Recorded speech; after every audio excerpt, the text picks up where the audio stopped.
Welcome and hello from Alex, with a story from r/TalesFrom Mix, where a high-pressure situation where a quick decision saves the day, but leaves the aftermath a tangled mess. Coming up next is a story from Sentence Primary 5569. Someone odd in the bathroom at work today and my coworker is pissed at me because I didn't call 911. Important context: we actually don't have a store phone where I work, we just use our cell phones. I was the only one with a cell phone today because my coworker left hers in her car. So anyways, I was at work today with my coworker, it was just the two of us. My coworker goes to use the restroom and comes back screaming to me, "Call 911. Call 911. Someone's overdosed in the bathroom." I say to my coworker, "Okay. Hang on a second." I walk over to my purse and grab the Narcan that I keep in there and go to the bathroom. I see the woman who is on the floor in the stall. I go into the stall and do a quick sternum rub. No response, then I administer the Narcan. Thankfully, she responded very well to the Narcan and woke up. However, she was pissed, which I understand. She storms out of the bathroom and out of the store. Meanwhile, my coworker is still screaming at me, "Call 911. Why are you letting her walk away? She needs medical attention." I explained that 911 would have just done the same exact thing I did, only we would have had to wait on them. Also, there's nothing else left to do. She already left the building. So now my coworker is pissed off at me for not calling 911. I think she wants to report me to our manager for not calling 911 when there was a medical emergency. I am so stressed about this now and can't get it out of my head. I am worried she's going to tell our boss what happened and that our boss will side with her. Wow, that's a wild ride. Sounds like Opie was stuck between a rock and a hard place. Here's the thing. On the one hand, the coworker's panic is understandable. An overdose is a life or death situation, and adrenaline can cloud judgment. She probably just wanted help there as fast as possible, and not calling 911 might seem unthinkable in that moment. But Opie totally did the right thing. Having the Narcan on hand and knowing how to use it was probably what saved that woman. And let's be real, waiting for an ambulance in that situation could have been disastrous. Opie assessed the situation, took charge, and got the woman the immediate help she needed. Now, the woman being mad is a whole other story. Maybe she was disoriented or scared after waking up. Hopefully, she realizes later what Opie did for her. As for the manager, if Opie explains things calmly, the lack of a store phone, the coworker's panic, the successful use of Narcan, any reasonable boss would be impressed by Opie's quick thinking and resourcefulness. In fact, the coworker might even end up looking a little out of line for freaking out instead of trying to help. Overall, Opie has nothing to be stressed about. They were a hero in this situation, and hopefully, a little time will clear things up with both the coworker and the woman who overdosed. Coming up next is a story from Other Cantaloupe 4765. Beth starts yelling at me about our pet fee, tells me we're breaking the law and stealing her money and that she's submitting a complaint. Beth is a boomer, late 70s, because that's the definition of the boomer generation. And I am talking to you, person on my last post that told me I was committing age discrimination by calling someone a boomer, when that's literally what they are. But go off, I guess. Anyway, Beth comes in, has a reservation. She signs our pet policy because she has a dog with her. You know, our pet policy that states, in bold letters at the top of the page, that there is a pet fee of $25 for non-service animals. She doesn't say anything. Also, for the people who told me it's cruel and unusual punishment to charge for a pet, you suck. Housekeeping has to use specialized products and additional resources, including more time, to clean pet rooms. Those supplies and resources aren't free. Everything is fine until I print out her registration card. She saw the pet fee listed on the paper and told me I couldn't bait and switch her because it doesn't say when I am booking that I'll be forced to pay $25 when I show up. I asked if she used our official website, and she said yes. I told her that our pet policy, including the pet fee, was both available and clearly listed on our website. I know that, but it doesn't have anything that says that when I am actually booking the room. You'd have to exit the entire page and go look for it. Other hotels tell me when I am booking that they'll be charging me a pet fee, but yours doesn't. That's not how it's supposed to work, but I guess if I am staying here, I'll just have to deal with you stealing $25 from me without any notice before I got here. I show up and you just demand money from me when your website didn't say anything about that while I was booking. So fine, steal my money. I just stared at her for a second before saying, "It's on our website. It's literally right there in bold letters below the book room button.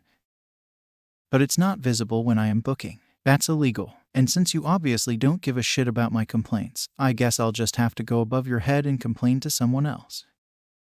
Not gonna lie, I just stood there and stared at her because, what else was I supposed to say, lol? It's on the fucking website. You admit you knew it was on the website, yet you're yelling at me because it wasn't visible during the booking process. I guess you had too much stupid juice before bed last night, you dumb bitch.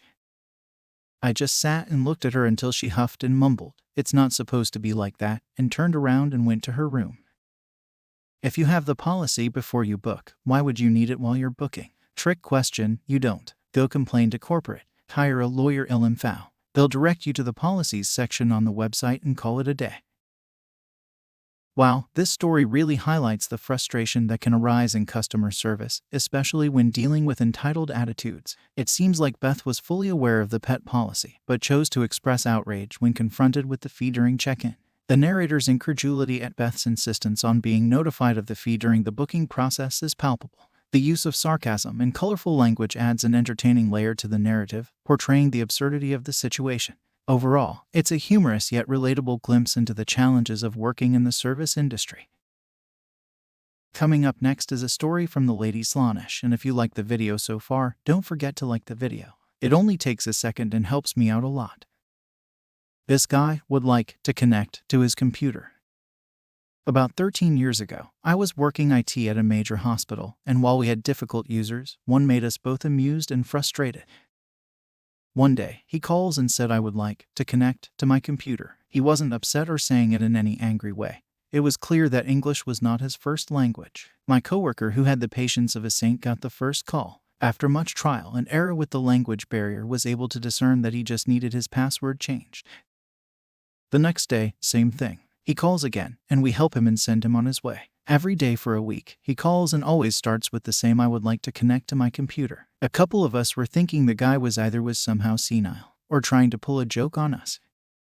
The last time he called, one of his assistants told us that he was indeed senile. How he still had his job was anyone's guess. The calls eventually tapered off to maybe once every month. This story is equal parts sweet and frustrating. On the one hand, you gotta admire the guy's persistence. I would like to connect to my computer. It's almost endearing in its simplicity, even if he was forgetting things. There's something sweet about that determination. On the other hand, I can only imagine the mix of amusement and exasperation your coworker must have felt every day for a week with the same call. That would definitely test anyone's patience, especially with the worry that maybe he was being taken advantage of at work. The ending adds a bit of a downer note, but it also explains everything. Senility can be a tough thing to deal with, and while the calls might have been frustrating at times, I hope they at least brought a little human connection to his day. Coming up next is a story from Whiskkas. Customer takes a random tables order, takes their money, and leaves. Not me, but happened to my friend this past weekend. I am still absolutely flabbergasted at the balls on this guy. My friend is the general manager at a very busy barcade in our city. This part is important because of the nature of the business. People don't get traditional table service like you would at a regular sit-down restaurant. People are constantly moving around to play games, and when they need food will generally go to the bar, order, get a number, and a server will find them at the Ms. Pac-Man or whatever and drop it off. Woman comes up to my friend and says she ordered food a long time ago and nothing has come out yet. Friend looks at the point of sale, sees no pending food orders, asks around to all the bartenders, servers who said they hadn't taken any orders from this woman. She rings in the woman's food but is now obsessed about getting to the bottom of it. She asks the woman what the guy was wearing. Did he have a bar apron on? She says no, and my friend informs her that the only FOH people not in aprons are herself and the door guy. Door guy didn't not take this food order. She goes back to the office to review the cameras to see if she can figure out what happened. And guess what? This woman flagged down a guy she thought was an employee, asked if he could take their order, and the guy said sure. He then proceeds to quote them a random amount of money, takes their cash, and leaves. That is some serious catch me if you can shit. Friend was honestly more impressed than mad. Wow, that's some next level audacity. This random dude basically improvised his way into a free meal and got away with it. Gotta give him credit for the sheer nerve of it all. I can't help but picture your friend's face during all this. Confused at first, maybe a little annoyed. Then just sheer disbelief mixed with a grudging respect for the guy's chutzpah. Like, seriously, you pulled that off. It's definitely a story you don't hear every day. Most people wouldn't even think to try something like that. I guess in that super busy environment, it's easy to see an opportunity and go for it. Crazy, but kind of brilliant in a twisted way. Coming up next is a story from Fun Fisherman 8178. Racist hairstylist. I have been going to my hairstylist for over a year now. I have historically had a very hard time finding people that know how to cut my hair. I have been to dozens of barbers, hairstylists, etc., all with varying degrees of success. This guy is legit the best I have ever had. The problem is that he is very racist and passive-aggressive. He had called certain people towelheads and talked about how tired he is of seeing black people on TV. I am pretty sure he even called me a towelhead indirectly by putting the towel on my head before the cape. I can't stand the guy, but I am gun-shy, trying to find a new stylist who can cut as well as him. This guy has been around the world cutting hair. I think he sometimes nips my skin with the scissors on purpose. Could be he's old or being an ass. I don't know what you guys thought. Should I brave the market or out up with this guy?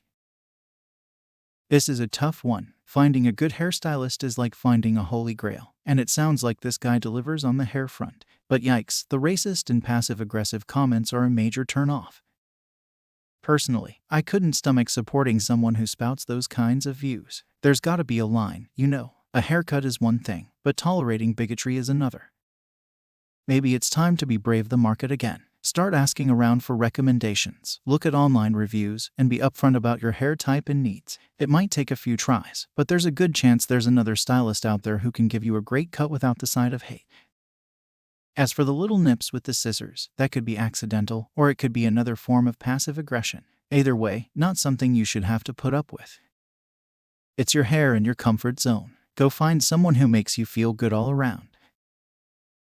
That wraps up the r/Tales from Mix. If you enjoyed this content, make sure to visit my Spotify channel, link is in the description, so you can listen to the best Reddit story while being outside, and remember to hit that subscribe button.